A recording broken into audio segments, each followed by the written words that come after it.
Blessed are those who are persecuted for righteousness' sake, for theirs is the kingdom of heaven.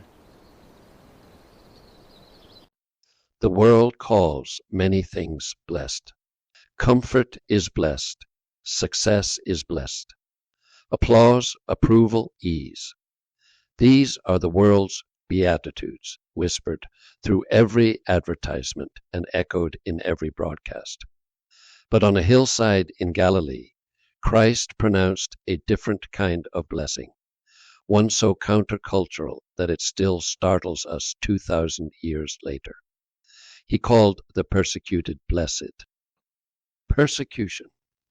The word lands heavy. Nobody welcomes it.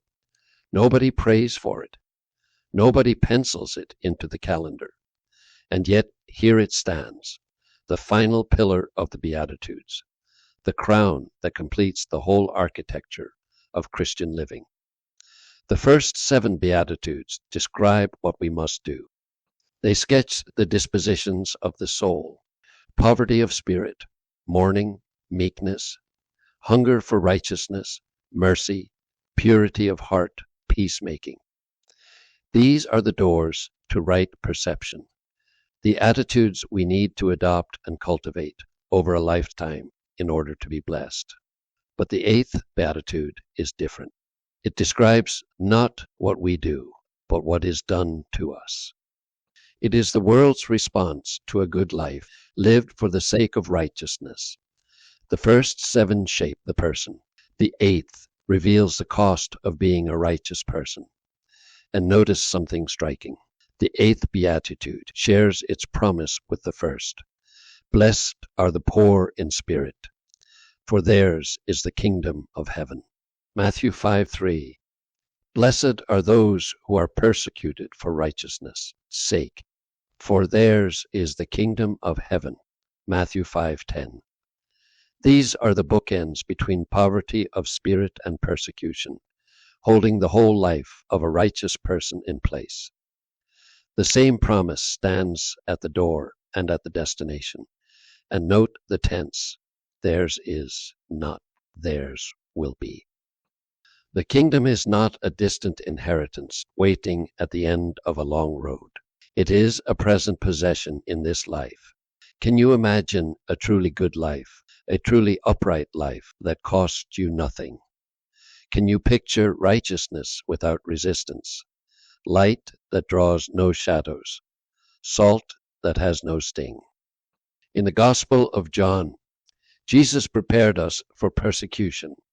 If the world hates you, know that it has hated me before it hated you. A servant is not greater than his master.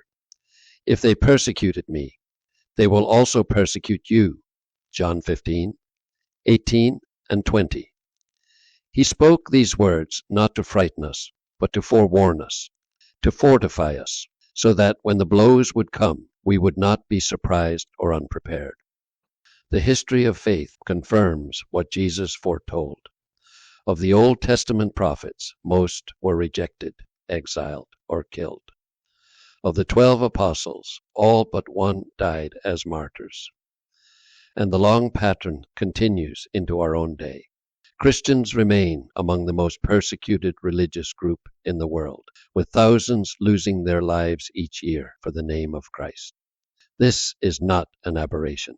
This is fidelity meeting a fallen world. Perhaps the cruelest persecution is the kind no outsider inflicts, the kind that comes from those who should know better, from within the very household of faith. Flannery O'Connor, who loved the church even as she suffered, wrote a line that ought to be carved over every disciple's desk. You suffer as much from the church as for it. St. John of the Cross was imprisoned, beaten, and tortured by members of his own religious order, the very order he sought to reform. From a dark cell in Toledo, with barely enough light to see, he composed some of the most luminous poetry in the Christian tradition. Dante Alighieri was driven from Florence by a church faction under threat of being burned alive if he returned. He spent the rest of his life in exile, and in that exile he wrote the Divine Comedy, the greatest spiritual journey ever set to verse. The pattern is consistent. The persecuted soul, pressed down, rises upward. The cell becomes a cathedral. The exiled become pilgrims. What was meant to silence becomes a song of freedom. This beatitude rests with particular weight upon the artist.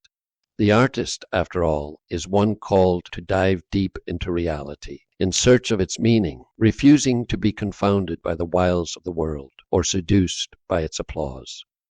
Whether the medium is paint or poetry, stone or song, prose or sacred silence, the true artist becomes a witness, and every witness to truth must, sooner or later, be ready to suffer for it. Though Christ pronounced this blessing on a Galilean hillside to fishermen and laborers, its embrace extends to every soul of goodwill, to anyone who refuses to flinch from the truth, who insists on telling what they have seen, and who labors to remain faithful to the truth entrusted to them. For every honest pilgrim journeying toward truth, the eighth beatitude is both warning and consolation. Here lies the secret that turns persecution from poison into medicine. It is not about you. It may feel personal. The words may sting like venom. Exclusion may ache like a wound that will not close. But persecution, when it comes for righteousness' sake, is not about the person who suffers from it. It is about what that person stands for. The persecutor strikes at the righteous and discovers, like the maniacal Captain Ahab in Melville's Moby Dick, that he is striking at the truth, at God himself. This realization is liberating. It removes the burden of self-defense. It transforms the persecuted from victim to witness, to someone chosen and counted worthy to stand for the truth. How then shall we live, knowing that persecution awaits us? First, pray for the persecuted. Somewhere in the world tonight, a true believer will be imprisoned or beaten for the name of Christ. Their suffering is your family business. To pray for them, to support them, to remember them by name whenever you can. This is not charity, but kinship. Second, pray for the grace to endure. You may feel certain you could never bear what others have borne. That feeling is not a verdict, it is an invitation. Dietrich Bonhoeffer, who resisted the Nazi regime at the cost of his life, warned the church against what he called cheap grace, a sentimental Christianity that wants the comfort of faith without its cross. He discovered that the grace to endure is not stockpiled in advance like emergency rations. It is given in the hour of need. Pray for it. Trust that it will come. Third, pray for those who persecute you and others. This is the hardest, and it is the most Christ-like. Your persecutors are often more wounded than you know. I once knew a good man in Orlando who had volunteered to drive me through the city he knew so well as I brought communion to the sick.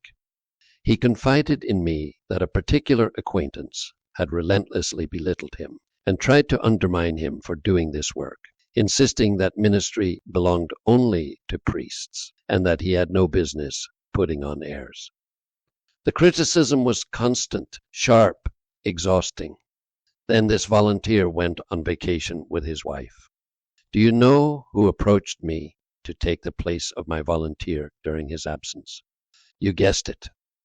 His persecutor, secretly.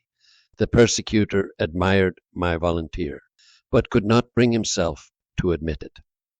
The mockery, it turned out, had been the cover for a longing he could not yet name. I learnt something very important from this experience. Our persecutors are wrestling too. They are searching, often clumsily, often cruelly, for the same light that wounds them when it shines too brightly. Pray for them. You may be the only one who does. Fourth, remember the reward. Rejoice and be glad. Jesus says immediately after the eighth beatitude, for your reward is great in heaven. Matthew 5:12. Persecution is not the road to death. It is the road to life. The kingdom is not a consolation prize handed out to soften the blow of suffering. It is the very thing suffering opens us into. The world's blessings fail us. Comfort fades. Applause stops. Success rusts. But the blessing Christ pronounced on the hillside operates by the strange logic of the cross. What looks like loss is gain. What looks like defeat is victory. What looks like death is life. What looks like grief is joy. To be persecuted for righteousness is to be drawn deeper into the heart of the one who was persecuted for our sake. It is to find, in the very place of our wounding, that he has gone before us.